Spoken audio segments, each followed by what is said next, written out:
नमस्कार, आप देख रहे हैं टीएनपी न्यूज। मैं हूं आपके साथ दीपिका ओझा। हिंदू धर्म में नवरात्रि के 9 दिनों का विशेष महत्व होता है। चैत्र नवरात्रि का पावन पर्व चल रहा है। आज यानी कि 8 अप्रैल को चैत्र नवरात्र का 7वां दिन है। नवरात्र के 7वें दिन मां के सप्तम स्वरूप मां कालरात्रि की पूजा अर्चना की जाती है।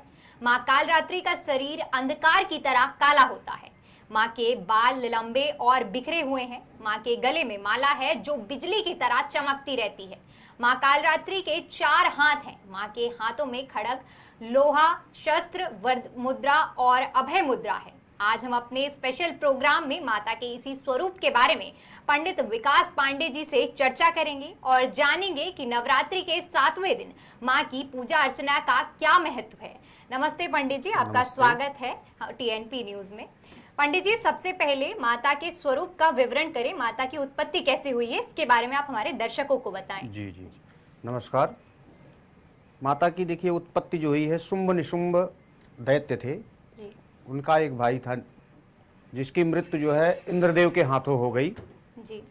इंद्रदेव ने उसका मृत्यु कर दिया। तत्पश्चात उन शुंभ निशुंभ ने जो है देवताओं को मारने के लिए, उनके राज्य पर जो है शासन करने के लिए उनसे युद्ध प्रारंभ कर दिया जी। उनके साथ में एक रक्तवीज नामक जो है असुर था, जो कि कहा जाता है कि उसकी जो रज था, उसका जो खून था, वो जमीन पर गिरने के पश्चात जो है उससे सेम उसी की तरह जो है एक दैत्य और उत्पन्न हो जाता था जी। तो इस प्रकार होता था।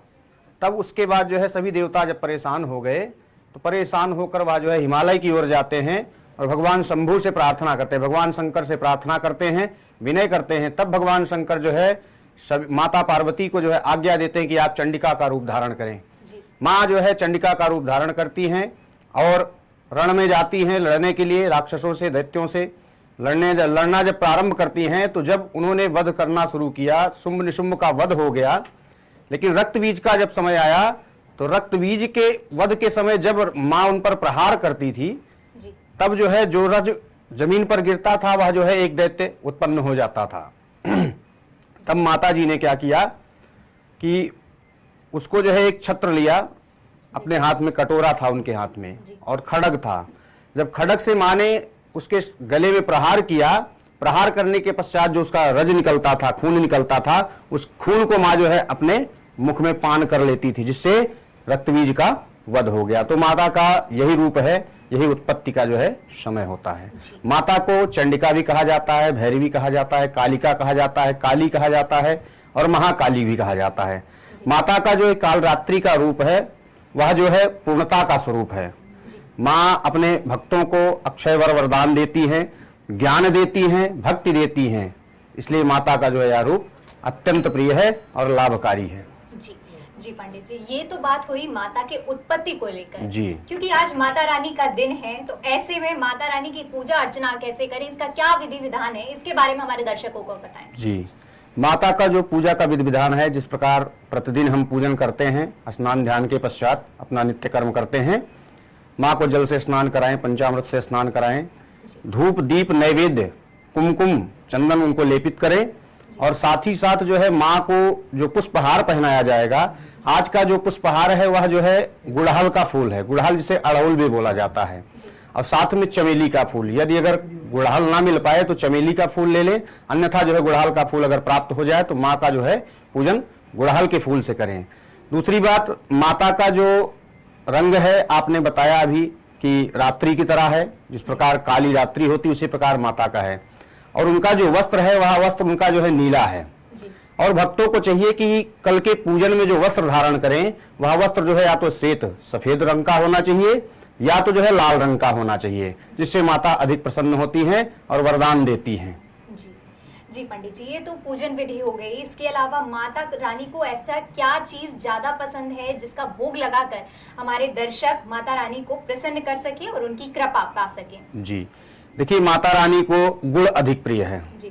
तो इसलिए जो है आज के पूजन में जो है हम लोग माता रानी को गुड़ का भोग लगाएं और साथ में जल भी अर्पित करें। नैवेद्य अर्पित करने के पश्चात जल भी अर्पित करें और वह गुड़ का भोग जो हम लगाएं उसका आधा भाग तो जो है हम अपने परिवार में बांटकर खा जाएं और उसका जो आधा भाग बचता है वह हम ब्राह्मणों को दान दे दें, तो जिससे जो है माता रानी हमारे सभी कष्टों को दूर करती हैं। जी पंडित जी, भोग के पर हमने चर्चा कर ली, पूजा अर्चना। इसके अलावा पंडित जी मैं आपसे जानना चाहूंगी कि वो क्या शुभ मुहूर्त है जिसमें हमारे दर्शक पूजा करके माता रानी की कृपा प्राप्त कर सके। देखिए, जो आज का विशेष शुभ मुहूर्त है, अभिजीत मुहूर्त जो है वह है 11:58 से 12:48 के मध्य। जी। ये तो अभिजीत मुहूर्त हो गया। बाकी आप पूजन के लिए प्रातः काल से प्रारंभ कर सकते हैं, कभी भी जो है पूजन कर सकते हैं समय से, 12 के पहले भी कर सकते हैं, लेकिन अभिजीत मुहूर्त जो हमारा होगा वह इसी प्रकार होगा, 11:58 से लेकर 12:48 तक अभिजीत मुहूर्त होगा। जी पंडित जी, शास्त्रों में बहुत से मंत्र दिए गए हैं। नवरात्रि के 9 दिन हैं, ऐसे में हमारे भक्त तरह तरह के मंत्र उच्चारण करते हैं, लेकिन कोई ऐसा विशेष मंत्र होगा जो आज के दिन जिसका जप करके माता रानी की कृपा पाई जा सके। जी देखिए, माता जी का जो लघु मंत्र है, बीज मंत्र बोला जाता है, वो है ऐं ह्रीं क्लीं कालरात्रे नमः। सबसे लघु मंत्र है और बीज मंत्र है और बहुत ही कारगर है। इसके साथ साथ या देवी सर्वभूतेषु सुमात्र रूपेण संस्था नमस्तस्यै नमस्तस्यै नमस्तस्यै नमो नमः।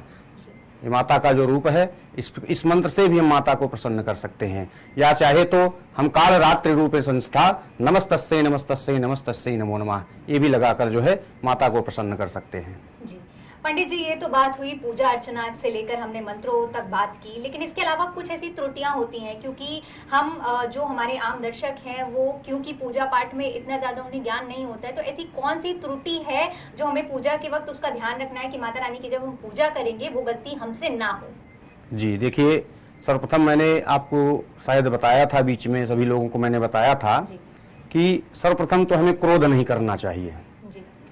क्रोध जो है हमें बिल्कुल आना ही नहीं चाहिए, क्योंकि माता का जब हम भजन करें, कीर्तन करें या जो भी करें, माता का पूजन करें, व्रत धारण करते हैं, तो व्रत में तो हमको क्रोध वैसे ही नहीं धारण करना चाहिए।